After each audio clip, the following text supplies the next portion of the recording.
ناظرین، پروگرام صوفی ٹاک میں خوش آمدید۔ ہمارا ایک سیگمنٹ ہے پاک اسپیشل۔ اس میں ہم پاکستان کی مختلف چیزوں کے بارے میں بات کرتے ہیں۔ آج میں بات کروں گا پاکستان کی رائج کرنسیوں کے بارے میں۔ آپ حیران ہو گئے ہوں گے کہ بھئی پاکستان کی رائج کرنسی تو ایک ہی ہے، وہ ہے روپیہ، لیکن کچھ اور بھی کرنسیاں ہیں جیسے کرپٹو کرنسی ہوتی ہیں، اس طرح کی بہت ساری کرنسیز ہیں جو سائڈ بائی سائڈ چل رہی ہوتی ہیں، بلکہ وہ زیادہ اہم ہوتی ہیں بڑی کرنسی اس کے۔ تو اس میں سے ایک کرنسی ہے حرام کا پیسہ۔ حیران ہو گئے ہوں گے۔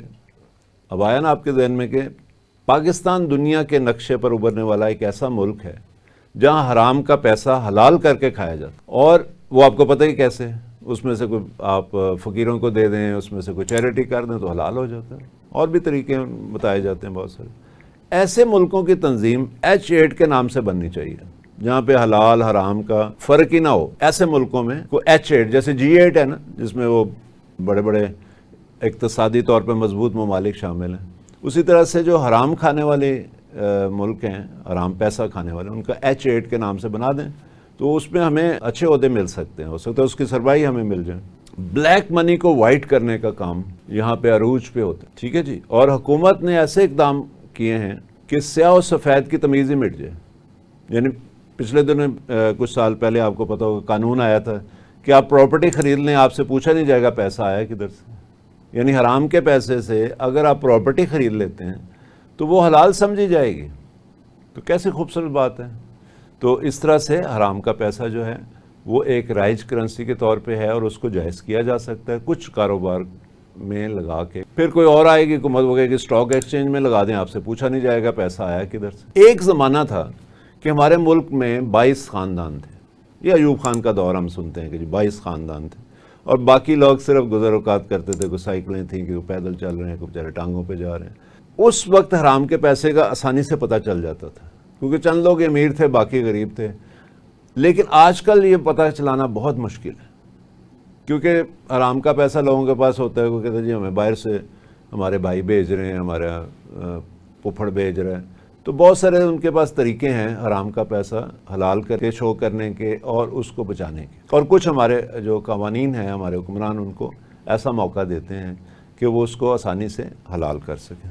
ایک اور بات کہ یہ جو نیا دور آیا، اس میں پھر بہت سارے نئے امیر بنے۔ پہلے تو 22 خاندان تھے، اب 22,000 ہوں گے جن کے پاس بہت پیسہ ہے، اور وہ کہاں سے آیا کدھر سے آیا کوئی پوچھ نہیں سکتا ان سے، اور نہ ہی اس کا کوئی برتھ ریکارڈ ہے ان کا کہ کہاں سے یہ پیسے کا برتھ ریکارڈ ہونا چاہیے، کدھر سے آ رہا ہے کدھر جا رہا ہے۔ اور ہم نے سنا تھا کہ رشوت کے پیسے میں کوئی برکت نہیں ہوتی، یہ حرام کے پیسے میں، لیکن پاکستان میں ہم نے دیکھا کہ اس میں بھی برکت پڑ گئی۔ یعنی کیسا برکتوں والا یہ ملک ہے کہ 2 نمبر پیسے میں بھی برکت پڑ رہی ہے لوگوں کی، اور وہ پراپرٹیاں خرید رہے ہیں، وہ سٹاک میں لگا رہے ہیں، وہ بزنسز کر رہے ہیں، کیونکہ پوچھنے والا کوئی نہیں، اور اس میں بھی ان کا کام چل رہا ہے۔ پھر ایک اور کرنسی جو رائج ہے وہ ہے رشوت کا پیسہ، اس کے بارے میں بھی وہ بھی حرام کے پیسے میں ہی آ جاتا ہے۔ وہ ایسے یہ بات ہے کہ اس کو ذرا کم حرام سمجھا جاتا ہے پاکستان میں، اور یہ واحد ملک تو نہیں ہے پاکستان، لیکن ان ملکوں میں شامل ہے جہاں پہ جائز کام کے لیے آپ کو رشوت دینی پڑتی ہے۔ ناجائز کے لیے تو دیتے ہیں لوگ، لیکن جائز کام کے لیے بھی، اور جو تنخواہ لیتے ہیں ملازمین وہ پتہ نہیں کس چیز کی لیتے ہیں، وہ شاید آنے جانے کی لیتے ہیں دفتروں میں، لیکن وہ کام جو کریں گے نا، جائز ہو یا ناجائز ہوگا، زیادہ ریٹ ہوگا، جائز کام کے بھی وہ پیسے مانگتے ہیں۔ تو یہ واحد ایک ملک ہے، اس لیے تو لوگ کہتے ہیں کہ سرکاری ملازمت مل جائے تو پھر وارے نیارے ہو جائیں۔ اور ایک اور بہت بڑی ہماری کرنسی ہے، وہ ہوتی تو روپے میں ہی ہے، لیکن اس کی جو وہ ہے قرض کی رقم، اور یہ بھی بڑے بڑے لوگوں کو ملتا ہے۔ آپ کو یا مجھے تو کوئی قرض دینے والا نہیں، کسی کو کہیں گے تمہاری عمر زیادہ ہے، کسی کو تمہاری نوکری پکی نہیں، اور آج کل کسی کی بھی نوکری پکی نہیں ہے سوائے چند سرکاری ملازموں، تو قرض دیتے ہیں یہ بڑے بڑے لوگوں، اور پھر وہ کھا جاتے ہیں، اور آج تک وہ لسٹیں نہیں ہم تک پہنچی کہ کون کون کھا گیا، کون سا کتنا قرض لے کے کھا گیا۔ اور غریب آدمی تھوڑا اگر لے نہ دے سکے تو اس کو پکڑ کے اندر کر دیتے ہیں، اس کی جائیداد کرک ہو جاتی ہے، اس کے بچے پکڑ لیتے ہیں۔ یہاں تو بل نہ دیں تو آپ اگلے دن میٹر غائب ہوتا ہے۔ اور آخر میں یہ ہے کہ بیرونی قرضوں کا تو آپ کو پتہ ہی ہے کہ وہ بڑھتے ہی چلے جا رہے ہیں، اور ہم شاید یہی سوچ کے خوش ہو رہے ہیں کہ یار اسی طرح سے شاید ہم بڑے ہو رہے ہیں، ہمارا ملک جو ہے وہ بڑا ملک بن رہا ہے، کیونکہ اس کے اوپر اتنا زیادہ قرض ہے تو اس کی اہمیت بڑھ رہی ہے. بھائی یہ بات اگر ہے تو پھر اور لیں قرضہ, کوئی 300-400 بلین تو ہو نا قرضہ, اور جب اتنا ہو جائے تو اس کے بعد پھر ہاتھ جوڑ دیں کہ نہیں ہم دے سکتے بھائی. تو ہماری ناقص رائے یہی ہے, اگر قرض کی رقم تھوڑی ہو تو قرض لینے والے کو فکر ہوتی ہے, اور اگر قرض زیادہ ہو تو دینے والے. تو ہماری رائے یہ ہے کہ حکومت کو چاہیے کہ وہ زیادہ سے زیادہ قرضہ لیں, تاکہ پھر فکر ہوگی ان کو جو دے رہے ہیں کہ لینا کیسے ہے, اور اسی طرح سے بعد میں آپ ہاتھ جوڑ دیں کہ سوری ہم نہیں دے سکتے. تو یہی ایک طریقہ رہ گیا. آج ہم بات کریں گے پاکستان کے اہم مقامات کے بارے میں, یعنی جو ورتھ سیئنگ پلیسز جو ہیں, جو اہم ان کے بڑے امپورٹنٹ پلیسز ہیں جن کو ان کے بارے میں بات کریں گے. آج ہم آپ کو پاکستان کے ایک اہم مقام کے بارے میں بتائیں گے, وہ ہے ڈوب مرنے کا مقام. عرف عام میں اسے شرم کا مقام بھی کہہ سکتے ہیں. یہ مقام اکثر اخباروں کی سرخیوں کا مرکز بنتا ہے. حکومت ورلڈ بینک سے قرضہ لے یا IMF سے امداد لے, پاکستان کے دوستوں سے دوستی کے نام پہ کچھ مانگ لے, اخبار والے اور میڈیا والے خام خواہ اسے ڈوب مرنے کا مقام بنا دیتے ہیں. حالانکہ یہ تو کوئی فخر کرنے والی چیز ہوتی ہے کہ وہ کوئی آپ کو دے رہا ہے. غیر ملکی سفارت خانوں اور حکمرانوں کے پاکستانی سیاست میں دخل دینے کو بھی کچھ لوگ ڈوب مرنے کا مقام کہہ دیتے ہیں. کچھ ہیں ایسے صحافی اور ایسے تجزیہ نگار جن کی ابھی تک سوچ دقیانوسی ہے, وہ اس کو بھی کہہ دیتے ہیں او فلاں نے ہمارے ملک میں دخل دیا ہے تو یہ ڈوب مرنے کا مقام ہے. حالانکہ ایسا نہیں. کوئی بھوک افلاس سے خودکشی کر لے, کہیں کسی کے ساتھ کوئی زیادتیاں ہو جائیں, کوئی جبری مشقت کا کیس نکل آئے, کوئی ہارس ٹریڈنگ کا اسمبلیوں میں کیس نکل آئے, اخبار والے میڈیا والے جو ہے نا, ان سے کوئی جو ہے نا مجھے اتفاق نہیں ہے, یہ اس کو بھی ڈوب مرنے کا مقام کہہ دیتے. او بھائی یہ ڈوب مرنے کا مقام. اچھا پھر جناب غالب نے کہا تھا کہ کعبے کس منہ سے جاؤ گے غالب, شرم تم کو مگر نہیں آتی. حکمران سرکاری خرچ پہ کعبہ شریف جاتے ہیں, چاہے واپسی پہ پھر قرض مانگ رہے ہوں. انہی کے لیے پھر غالب نے کہا تھا کہ قرض کی پیتے تھے میں اور سمجھتے تھے کہ ہاں, قرض کی پیتے تھے میں, قرض کی پیتے تھے میں اور سمجھتے تھے کہ ہاں, رنگ لائے گی ہماری فاقہ مستی ایک. تو یہاں سے اس کو تھوڑا سا چینج کر لیں, قرض کی پیتے تھے میں اور سمجھتے تھے کہ ہاں, رنگ لائے گی ہماری قرضہ نوشی ایک دن. کو قرض لے کے سارا کچھ کر. ہمارے حکمران قرض پر جینے کو کوئی مسئلہ نہیں بناتے, نہ ہی اسے شرم کا مقام سمجھتے ہیں, کیونکہ اس پیسے سے کبھی وہ پیتے نہیں. ایسے شغل کے لیے مفت کی مشروب وافر مل جاتی ہے, جو ایک محاورے کی روشنی میں قابل معافی گناہ ہے. وہ کہتے ہیں نا مفت کی حلال ہوتی ہے. کوئی آمر اسمبلیاں توڑ دے, کوئی منتخب حکومت مخالفین پر ظلم کرے, کوئی ڈیوٹی دینے والے ڈاکٹروں کو مارے پیٹے, کوئی کسی بیوہ کی زمین پر قبضہ کر لے, کوئی ٹھیکیدار حکومت سے پورے پیسے لے کے آدھے خود کھا جائے. یہ بھلا کون سے شرم کے مقامات ہیں یار, کون سے ڈوب مرنے کے مقامات ہیں؟ لوگ اس کو بھی میڈیا والے لکھ دیتے ہیں ڈوب مرنے کا مقام, شرم کا مقام. حالانکہ یہ اصل میں افسوس کے مقامات ہیں, افسوس کے مقامات, آہ و فغاں کے, آخرت کی نشانیاں ہیں. ہمارا مشورہ ہے کہ ایسے مقامات کی امپورٹنس کو دیکھتے ہوئے حکومت یہاں پارکنگ فری کر دے, داخلہ ٹکٹ ختم کر دے. دنیا میں عزت کے ساتھ اگر جینا ہے تو پوری قوم کو کوشش کرنی پڑے گی کہ ایسے مقامات کو ماضی کا حصہ بنا دیا جائے, ایسے مقامات ہی ختم کر دیے جائیں اور ان کا نام و نشان مٹا دیا جائے. پاکستان کے مشہور پوشاک یا مشہور ڈریسز, عام زبان میں کہہ لباس, ڈریسز, ذرا پوش کہتے ہیں مشہور پوشاک. تو پاکستان کے مشہور لباسوں میں, ڈریسز میں سب سے پہلے ہے پردہ پوشی. سنا آپ نے کبھی پردہ پوشی؟ عام خیال ہے اور بڑوں سے سنا ہے کہ پردہ پوشی نیک کام ہے. کتنے نیک ہیں ہمارے حکمران کہ ہر ساتھ دینے والے کی پردہ پوشی اس انہماک سے کرتے ہیں کہ کوئی کونا بھی اریاں نہ رہ جائے. ایسے قوانین بناتے ہیں کہ اگر کوئی شخص ان پہ کوئی الزام لگائے تو وہ خود ہی اس کا ثبوت بھی دے, ورنہ جیل کی ہوا کاٹے.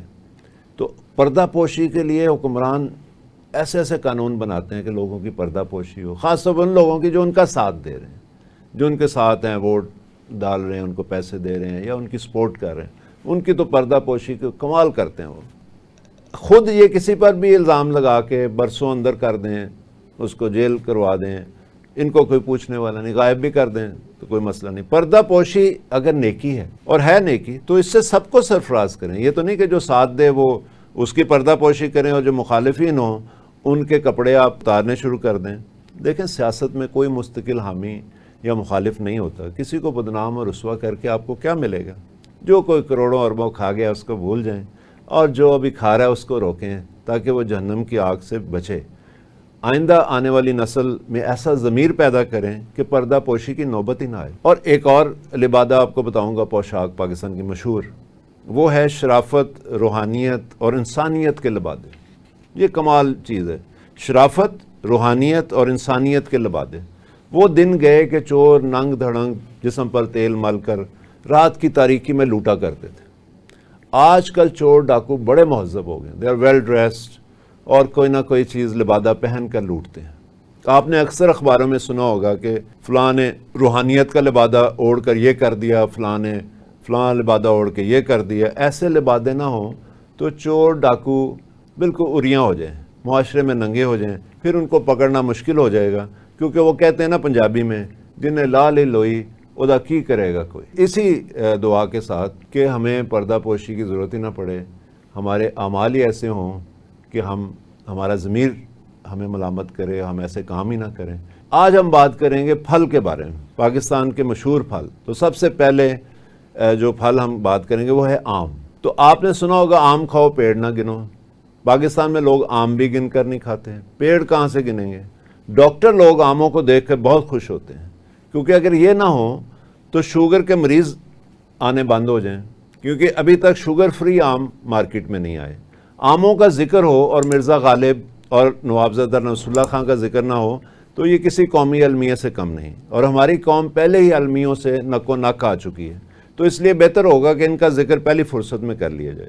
یہ دونوں عظیم افراد، مرزا غالب اور نواب زدہ نصر اللہ خان، اب اس دنیا میں نہیں، لیکن یہ دونوں ہی صاحب دیوان شاعر تھے. اور ایک اور قدر مشترک یہ تھی کہ آموں کے شوقین تھے. فرق صرف اتنا تھا کہ مرزا غالب ادھار لے کے یا بیچارے خرید کے آم کھاتے تھے، اور نواب زدہ نصر اللہ خان کے اپنے آموں کے باغات تھے، وہ لوگوں کو پیٹیاں گفٹ بھیجا کرتے تھے. مرزا غالب بیچارے ادھار کھا رہے تھے، ان کے لیے دکانداروں نے محاورہ بھی بنایا ہوا تھا کہ آم کے آم اور گٹھلیوں کے دام. یعنی جب کوئی شخص ادھار آم کھائے گا تو اس کو آم کے گودے کے ساتھ ساتھ اس کی گٹھلیوں کا بھی پیسہ دینا پڑے گا.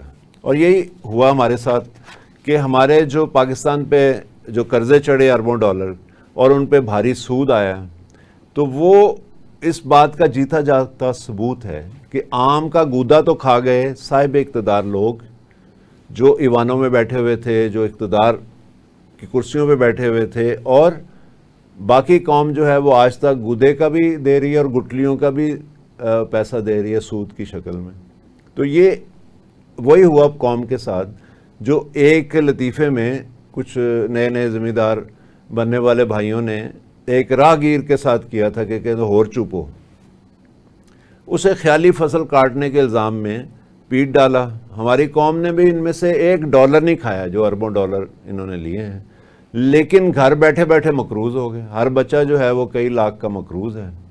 یہ ایسے ہی ہے جیسے کوئی شخص بغیر شادی کے رنڈوا ہو جائے یا کوئی عورت بغیر شادی کے بیوہ ہو جائے. ایک مصرع عرض ہے کہ میں عام ہوں کسی اور کا، مجھے چوبتا کوئی اور. عام اگرچہ پورے ہند و پاک میں پائے جاتے ہیں، لیکن ان کا ذکر صرف پنجابی فلمی گانوں میں کیوں ملتا ہے؟ اس کا جواب کوئی حکیم دے سکتا ہے، ڈاکٹر تو دے نہیں سکتا، کیونکہ عام کا تعلق گرمی سے ہے، اور ڈاکٹر حضرات گرمی سردی کو خاطر میں نہیں لاتے.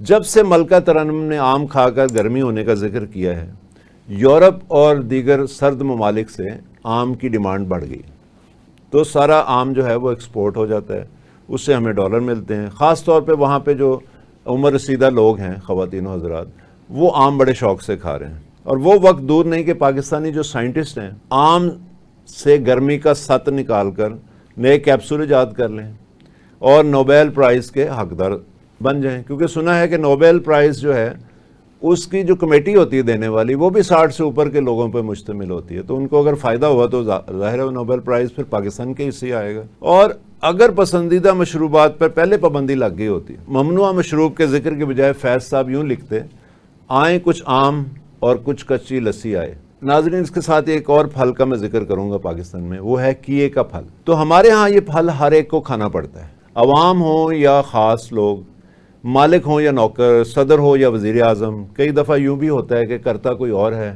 اور اس کیے کا پھل کھانا پڑتا ہے کسی اور کو. جیسے کہ بقول شاعر میں خیال ہوں کسی اور کا، مجھے سوچتا کوئی اور ہے، ایسے لوگوں کے لیے حکومت نے کاپی رائٹ ایکٹ بنا دیا ہے۔ ویسے جب سے بڑے لوگوں نے اپنی سوانح عمریاں لکھنی شروع کی ہیں، ایسے ایکٹ کی پیدائش ناگزیر ہو گئی تھی۔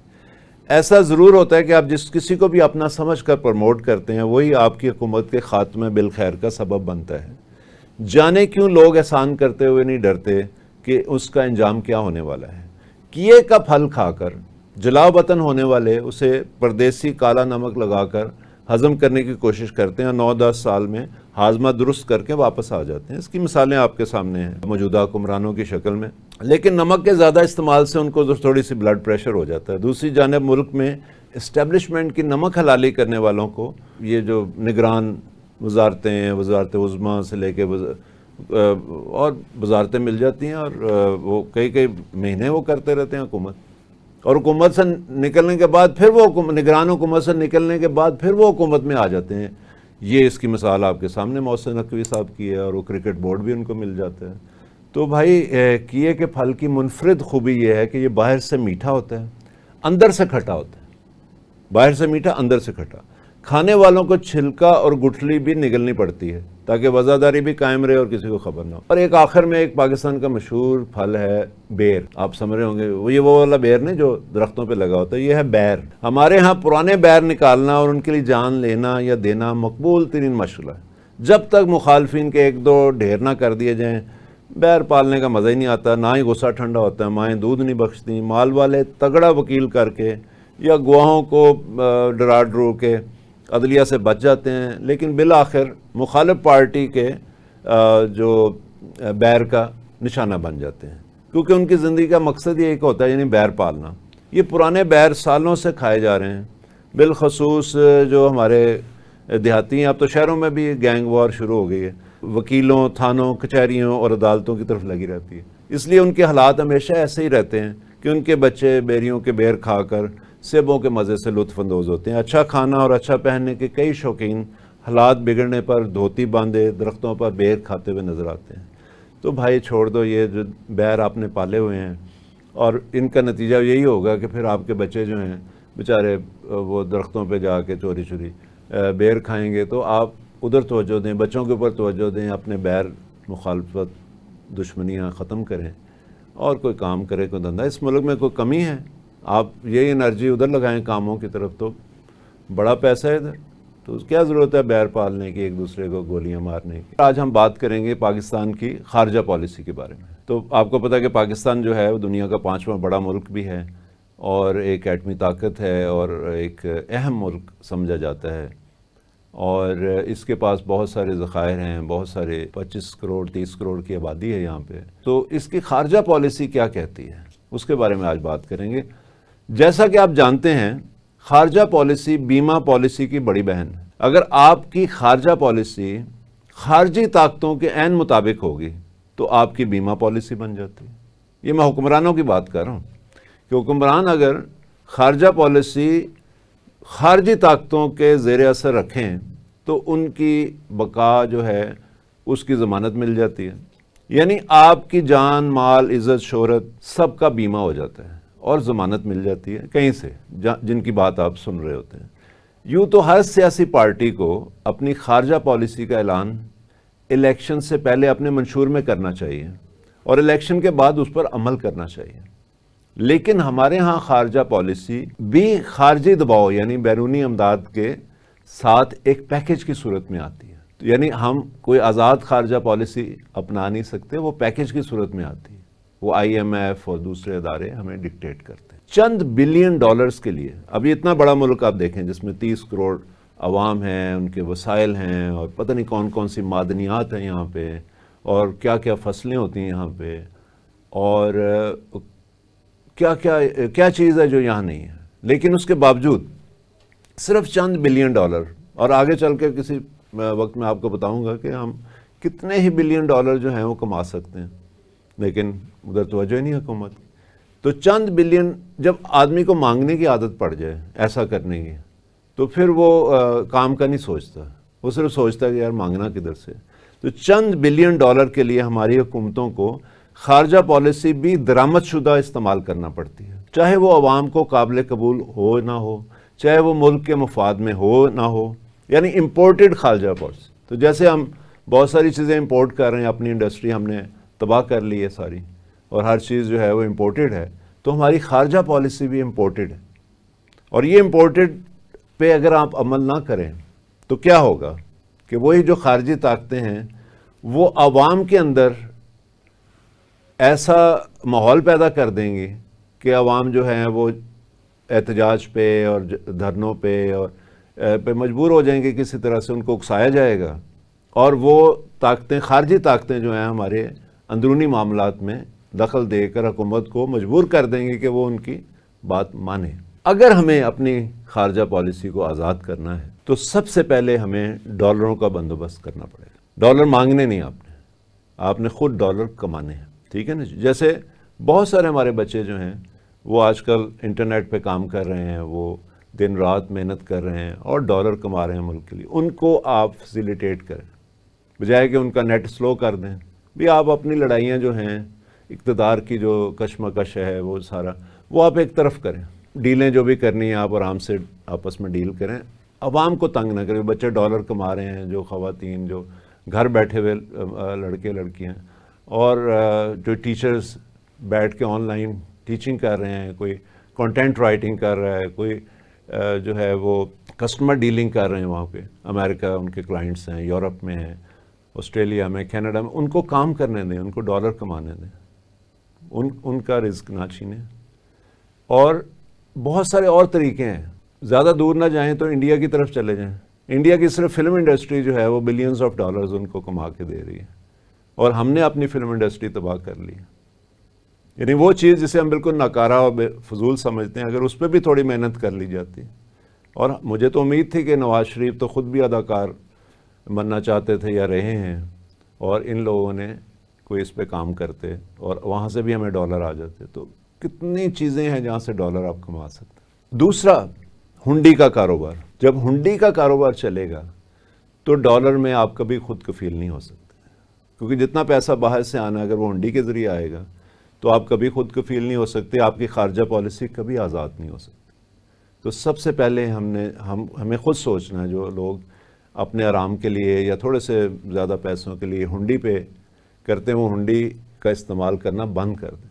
وہ بینکنگ چینل سے پیسہ منگوائیں، اس سے ان کو بہت سارے فائدے بھی ہوں گے.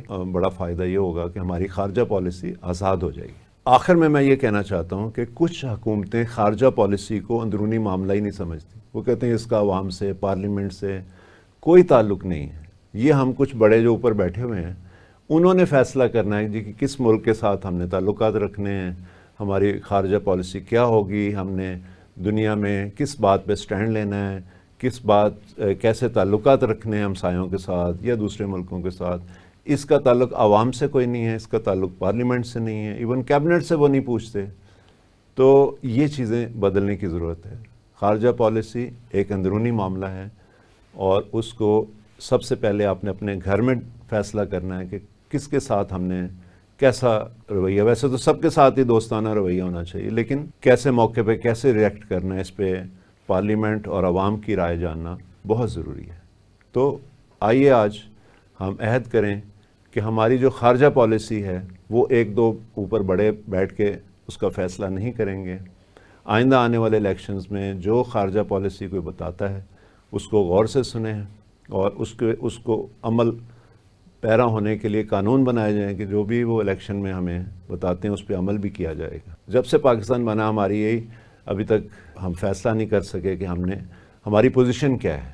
کبھی ہم ایک بلاک میں ہوتے ہیں، کبھی ہم ایک بلاک میں، کبھی کسی بلاک میں، کبھی کسی ملک کے ساتھ ہمارا دوستانہ ہوتا ہے، کبھی کسی کے. ہمیں ایک آزاد پالیسی چاہیے، اور اس کے بغیر اس ملک میں ترقی بہت مشکل ہے. تو اسی دعا کے ساتھ کہ ہماری خارجہ پالیسی اندرونی معاملہ بنے گی اور عوام کی امنگوں اور خواہشوں کی ترجمان ہوگی، اور ملک میں خوشحالی کا باعث بنے گی. اس دعا کے ساتھ آپ سے اجازت چاہتا ہوں. اللہ حافظ.